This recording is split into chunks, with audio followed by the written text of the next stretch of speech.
మహాగణాధిపతయే నమః. శ్రీమాత్రే నమః. మాచిరాజ్ భక్తి ప్రేక్షకులందరికీ నమస్కారం. ఏప్రిల్ 21వ తేదీ నుంచి ఏప్రిల్ 30వ తేదీ వరకు ఈ 10 రోజులు ద్వాదశ రాశుల వాళ్ళకి రాశి ఫలితాలు ఎలా ఉంటాయో, ఈ 10 రోజుల్లో గ్రహాల సంచారం ఎలా ఉందో, ఏ గ్రహాలు అనుకూలంగా ఉన్నాయో, ఏ గ్రహాలు వ్యతిరేకంగా ఉన్నాయో, గ్రహాల సంచారం బట్టి యోగించే గ్రహాలు ఇంకా యోగించటానికి, యోగించని గ్రహాలు త్వరగా యోగించటానికి ఎలాంటి శక్తివంతమైన పరిహారాలు చేసుకోవాలో, ఏ దేవీ దేవతల ఆలయ దర్శనం చేసుకోవాలో, ఎటువంటి ద్రవ్యాలు దానం ఇచ్చుకోవాలో, సకల దేవతా స్వరూపమైన గోమాతకి ఎలాంటి ఆహారం తినిపించాలో, ద్వాదశ రాశుల వాళ్ళు ఈ 10 రోజుల్లో అదృష్టం కలిసి రావాలంటే పాటించాల్సిన ముఖ్యమైన విధి విధానాలేంటో, ద్వాదశ రాశుల వాళ్ళ సంపూర్ణ భవిష్యత్తు ఈ 10 రోజుల్లో ఎలా ఉండబోతోందో ఈ వీడియోలో మనం తెలుసుకుందాం. తదుపరి కుంభరాశి.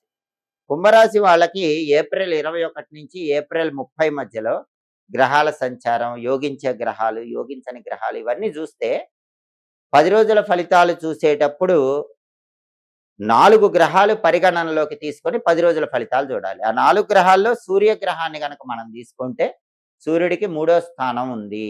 అంటే కుంభరాశి వాళ్ళకి సూర్యుడు 3వ స్థానంలో సంచారం చేస్తున్నాడు. ఇది ఫేవరబుల్ అని చెప్పాలి. అంటే ఏప్రిల్ 21 నుంచి ఏప్రిల్ 30 మధ్యలో కుంభరాశి వాళ్ళకి సూర్యుడు యోగిస్తున్నాడు. దానివల్ల ఏం జరుగుతుంది? ప్రమోషన్లు వస్తాయి, కావలసిన చోటికి ట్రాన్స్ఫర్లు వస్తాయి, కావలసిన హైకులు రావడానికి అవకాశం ఉంది, బాస్తో ఫేవరబుల్గా ఉంటుంది, కొలీగ్స్తో ఫేవరబుల్గా ఉంటుంది, ఆఫీసులో అందరూ కూడా మీకు రెస్పెక్ట్ ఇస్తారు, మీ మాటను గౌరవిస్తారు, మీరు చెప్పిన మాటను తూచా తప్పకుండా పాటిస్తారు. అలాగే బయటికి వెళ్ళినప్పుడు కూడా ఈ రవి బలం అనేది ఉండటం వల్ల అగ్రికల్చర్లో బాగుంటుంది, పాలిటిక్స్లో బాగుంటుంది, హెల్త్ పరంగా బాగుంటుంది, హెల్త్ ఇష్యూస్ అన్నీ క్లియర్ అయిపోతాయి, తండ్రి వైపు రిలేషన్స్తో బాగుంటుంది, తండ్రి వల్ల బెనిఫిట్స్ ఉంటాయి, తండ్రితో ఉన్న డిస్ప్యూట్స్ క్లియర్ అయిపోతాయి. ఇన్ని ప్రయోజనాలు రవి బలం ఉండటం వల్ల కుంభరాశి వాళ్ళు ఈ 10 రోజుల్లో పొందగలుగుతారు. అలాగే బుధుడు 2వ స్థానంలో చాలా అద్భుతంగా ఉన్నాడు. 2వ స్థానంలో బుధుడు ఫేవరబుల్, అంటే కుంభరాశి వాళ్ళకి బుధుడు కూడా యోగిస్తున్నాడు. కుంభరాశి విద్యార్థులకు బ్రహ్మాండంగా ఉంటుంది, మంచి ర్యాంకులు వస్తాయి, కావలసిన కాలేజీల్లో కానీ స్కూళ్ళల్లో కానీ సీట్లు తెచ్చుకోగలుగుతారు. నిరుద్యోగులైతే ఇంటర్వ్యూకి వెళితే ఖచ్చితంగా లాస్ట్ రౌండ్లో సెలెక్ట్ అయిపోతారు, వాళ్ళ క్వాలిఫికేషన్కి తగిన హై ప్యాకేజ్ వస్తుంది. వ్యాపారస్తులకైతే ఊహించిన దానికంటే ఎక్కువ లాభాలు వ్యాపారంలో వస్తాయి. బుధుడు బాగున్నాడు కాబట్టి కుంభరాశి వాళ్ళకి విద్యారంగం బాగుంటుంది, వ్యాపార రంగం బాగుంటుంది, నిరుద్యోగులు ఉద్యోగుల కోసం చేసే ప్రయత్నాలు కూడా చాలా ఫేవరబుల్ రిజల్ట్సే ఇస్తాయి.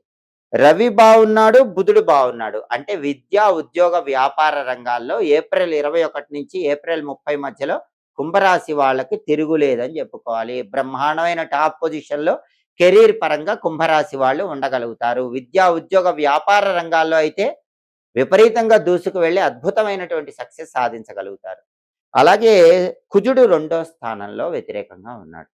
రవి బుధుడు ఎంత ఫేవర్ ఉన్నా కుంభరాశి వాళ్ళకి 2వ స్థానంలో కుజుడు ఉండటం వల్ల అనుకోని కోపం వచ్చే అవకాశాలు ఉంటాయి. ఒక్కొక్కసారి ఫ్యామిలీతో మాట్లాడేటప్పుడు అనుకోకుండా కోపం అనేది వస్తూ ఉంటుంది. ఆ కోపాన్ని కంట్రోల్లో ఉంచుకోవాలి. రియల్ ఎస్టేట్లో కూడా ఒడిదుడుకులు అనేవి ఉంటాయి. బ్రదర్స్తో డిస్ప్యూట్స్ ఉండే అవకాశం ఉంది. ప్రాపర్టీ కొనాలా అమ్మాలా అన్న మీమాంసలో ఉంటారు, ఆ క్లారిటీ ఆఫ్ థాట్ ఉండదు. ఫ్యామిలీలో పర్సన్స్తో కోపంగా మాట్లాడితే మాత్రం కుంభరాశి వాళ్ళు ఇబ్బందులు ఎదుర్కొంటారు. 2వ స్థానంలో కుజుడు మాట దూకుడుతనాన్ని ఇస్తాడు, ఆ కోపాన్ని ఇస్తాడు. కాబట్టి అది కంట్రోల్లో ఉంచుకోవాలంటే నానబెట్టిన కందులు బెల్లంతో కలిపి ఆవుకు పెట్టాలి. కేజింబావు కందులు ఎర్ర వస్త్రంలో మూటగట్టి బ్రాహ్మణుడికి దానం ఇవ్వాలి. అలాగే సుబ్రహ్మణ్య స్వామికి సంబంధించిన ఒక శక్తివంతమైనటువంటి నామం ఉంది. ఆ నామం ఏంటంటే ఓం స్కందాయ నమః. రోజు 21 సార్లు ఈ నామం చదువుకోవాలి. దీంతో పాటు ఓం గుహాయ నమః, ఈ నామం కూడా 21 సార్లు చదువుకోవాలి. ఈ 2 నామాలు చదువుకుంటే గనక కుజుడిచ్చే వ్యతిరేక ఫలితాలు తొలగిపోతాయి. అప్పుడు ఫేవరబుల్ రిజల్ట్స్ వస్తాయి. నానబెట్టిన కందులు బెల్లంతో కలిపి ఆవుకు పెట్టిన కేజింబావు కందులు ఎర్ర వస్త్రంలో మూటగట్టి బ్రాహ్మణుడికి దానం ఇచ్చినా కూడా కుజుడు యాక్టివేట్ అవుతాడు. అలాగే శుక్రుడు కుంభరాశికి 4వ స్థానంలో ఉన్నాడు. చాలా అద్భుతం. 4వ స్థానంలో శుక్రుడు ఉన్నప్పుడు దానివల్ల ఎలాంటి ప్రయోజనాలు కలుగుతాయంటే ప్రాపర్టీస్ కొనుక్కోగలిగే అవకాశం ఉంటుంది. అలాగే వెహికల్ కొనుక్కునే యోగం అయితే ఎక్కువగా ఉంటుంది. కుంభరాశి వాళ్ళు బ్రహ్మాండమైన కొత్త కారు కొనుక్కోవటానికి కానీ, బ్రహ్మాండమైన కొత్త బైక్ కొనుక్కోవటానికి కానీ అవకాశాలు ఎక్కువగా ఉంటాయి. Textile, ladies emporium, boutique, cosmetics లాంటి వ్యాపారాల్లో బాగా రాణించగలుగుతారు. అలాగే భార్యాభర్తల మధ్య అన్యోన్యత బావుంటుంది. దాంతో పాటుగా సినిమా, టీవీ రంగాల్లో, సంగీత, నాట్య రంగాల్లో ఆఫర్స్ ఎక్కువగా వస్తాయి. అంటే కుంభరాశి వాళ్ళకి ఏప్రిల్ 21 నుంచి ఏప్రిల్ 30 మధ్యలో ప్లానెట్స్ పొజిషన్ చూస్తే 10 రోజుల ఫలితాలు చెప్పే 4 ప్లానెట్స్‌లో కూడా కేవలం ఒకే ఒక్క గ్రహం వ్యతిరేకంగా ఉంది. కుజుడొక్కడే వ్యతిరేకంగా ఉన్నాడు. అంతేగాని రవి, బుధుడు, శుక్రుడు ఈ 3 గ్రహాలు కూడా బ్రహ్మాండమైన ఫేవరబుల్‌గా ఉన్నాయి. అంటే కుంభరాశి వాళ్ళకి ఈ 10 రోజుల్లో వాళ్ళు చెప్పిందే వేదం, చేసిందే శాసనం. అంటే వాళ్ళు అద్భుతమైనటువంటి రాజయోగాన్ని ఈ 10 రోజుల్లో పొందగలుగుతారు. బ్రహ్మాండమైనటువంటి రాశి ఫలితాలు కుంభరాశి వాళ్ళకున్నాయని చెప్పటంలో ఏప్రిల్ 21 నుంచి ఏప్రిల్ 30 మధ్యలో ఏమాత్రం సందేహం లేదు. అంత అద్భుతంగా కుంభరాశి వాళ్ళు అద్భుతమైన ఫలితాలు అందుకోబోతున్నారు. అప్పుల బాధలు, శత్రువుల సమస్యలు వీటితో అనునిత్యం అందరూ సతమతమైపోతూ ఉంటారు. ఈ అప్పుల బాధలు, శత్రువుల సమస్యల నుంచి బయటపడటానికి మన్య సూక్త పారాయణ అని ఒక ప్రత్యేకమైన పారాయణ వేదంలో చెప్పడం జరిగింది. ఈ పారాయణ ఆంజనేయ స్వామి ఆలయాల్లో చేస్తూ ఉంటారు.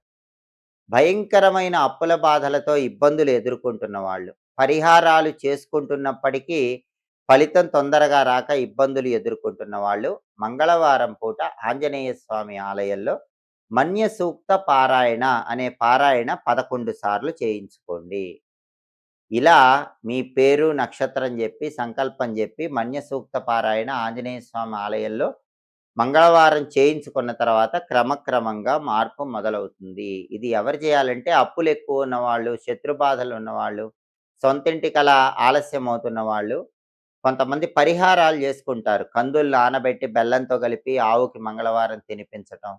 అలాగే కేజింబావు కందులు ఎర్ర వస్త్రంలో మూటగట్టి బ్రాహ్మణుడికి దానం ఇవ్వటం. ఇలాంటి పరిహారాలు చేసుకున్నా గూడా ఎన్ని మంగళవారాలు చేసినా ఫలితం లేనప్పుడు ఈ మన్య సూక్త పారాయణ చేయించుకోవాలి. మన్య సూక్త పారాయణ ఎన్ని వారాలు చేయించుకోవాలి? 9 మంగళవారాలు చేయించుకుంటే పరమాద్భుతమైన ఫలితం మీకు కనిపిస్తుంది. ప్రతి మంగళవారము కూడా 21 సార్లు లేదా 11 సార్లు చొప్పున 9 మంగళవారాలు ఆంజనేయ స్వామి ఆలయంలో మన్య సూక్త పారాయణ చేయించుకుంటే ఖచ్చితంగా శత్రువుల పరంగా, అప్పుల పరంగా మీకు రిజల్ట్ అనేది కనిపిస్తుంది. ప్రాబ్లమ్స్ అనేవి సాల్వ్ అవుతాయి.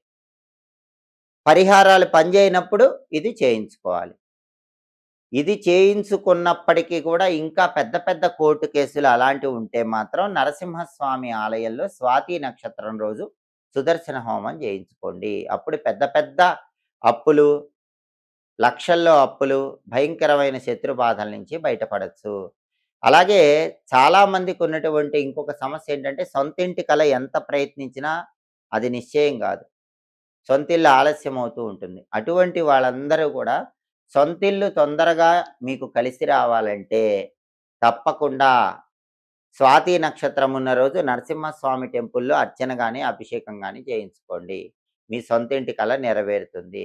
అలాగే అప్పులెక్కువున్నా, శత్రువులెక్కువున్నా అవన్నీ తొలగింపజేసుకొని అనుకూల ఫలితాలు రావాలంటే ఓం అం అంగారకాయ నమః. ఈ మంత్రాన్ని రోజు 21 సార్లు చదవండి. లేదా 54 లేదా 108 సార్లు చదవండి. ఓం అం అంగారకాయ నమః. అంగారకుడు అంటే కుజుడు. కుజుడు అప్పులు తొలగింపజేస్తాడు. శత్రుబాధల నుంచి బయటకొచ్చేలాగా చేస్తాడు. దీంతో పాటుగా అందరూ కూడా మంగళవారం పూట దక్షిణ దిక్కులో కుజదీపం వెలిగిస్తే చాలా మంచిది.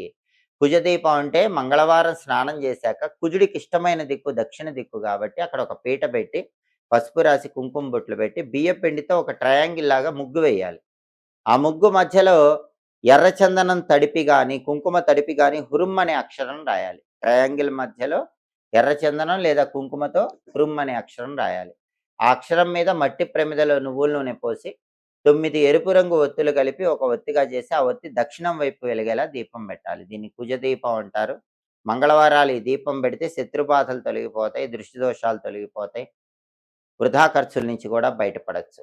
సొంతింటి కల సాకారం చేసుకోవచ్చు. అయితే ఈ దీపం పెట్టేటప్పుడు ఆ దీపం అనేది కనీసం గంట సేపు వెలిగేలాగా చూడండి. అప్పుడు ఆ దీపం సంపూర్ణమైన శుభ ఫలితాలను కలిగింపజేస్తుంది. మంగళవారం పూట కుజుడికి ఇష్టమైన దిక్కు దక్షిణ దిక్కు కాబట్టి, కుజుడికి ఇష్టమైన రంగు ఎరుపు కాబట్టి, కుజుడికి ఇష్టమైన అంకె 9 కాబట్టి, కుజుడికి ఇష్టమైన దక్షిణ దిక్కులో పీట పెట్టి ట్రయాంగిల్ ముగ్గు వేసి, కుజుడికి ఇష్టమైన అక్షరం హృం కాబట్టి హుర్మ్ అనే అక్షరం రాసి ఆ తర్వాత ఆయనకిష్టమైంది 9 ఒత్తుల దీపం గాబట్టి 9 ఎర్ర ఒత్తులు కలిపి ఒక ఒత్తిగా చేసి, ఆ ఒత్తి దక్షిణం వైపు వెలిగేలా దీపం పెట్టాలి. ఆయనకి ఎరుపు రంగంటే ఇష్టం గాబట్టి ఇలా దీపం పెట్టాలి. ఈ దీపం పెట్టుకుంటే గూడా ఈ సమస్యల నుంచి బయటపడొచ్చు. లేదా ఎన్ని పరిహారాలు చేసినా ఫలితం కనిపించనప్పుడు మాత్రం మన్య సూక్త పారాయణ ఆంజనేయ స్వామి ఆలయంలో చేయించుకోవటం, లేదా సుదర్శన హోమం స్వాతి నక్షత్రం రోజు నరసింహస్వామి టెంపుల్‌లో చేయించుకోవటం, లేదా నరసింహస్వామి టెంపుల్‌లో స్వాతి నక్షత్రం రోజు అర్చన గాని, అభిషేకం గాని చేయించుకోవటం చేస్తే ఖచ్చితంగా పెద్ద మొత్తంలో ఉన్న శత్రువులు నశించిపోతారు. అదే విధంగా జీవితంలో ఉన్నత స్థాయిని కూడా చేరవచ్చు. ఆ ప్రయోజనాలన్నీ వీటి ద్వారా తప్పకుండా ప్రతి ఒక్కరూ పొందండి. అలాగే ఎప్పటికప్పుడు జ్యోతిష శాస్త్ర పరంగా గ్రహాల సంచారంలో మార్పు గురించి తెలుసుకోవాలనుకున్న, దినఫలాలు, మాస ఫలాలు, సంవత్సర ఫలాలు, 10 రోజుల ఫలితాలు ఇవన్నీ తెలుసుకోవాలన్నా, వీటి పరంగా పాటించాల్సిన పరిహారాలు తెలుసుకోవాలన్నా మాచిరాజ్ భక్తి ఛానల్ తప్పకుండా చూడండి. మా వీడియోస్ మీకు నచ్చినట్లయితే మా ఛానల్ లైక్ చేయండి, కామెంట్ చేయండి. మా ఛానల్ వీడియోస్ 10 మంది మిత్రులకు షేర్ చేయండి. మా ఛానల్ సబ్స్క్రైబ్ చేసుకోండి. పక్కనున్న బెల్ సింబల్ నొక్కటం మాత్రం మర్చిపోకండి. సర్వే జనాః సుఖినో భవంతు. స్వస్తి.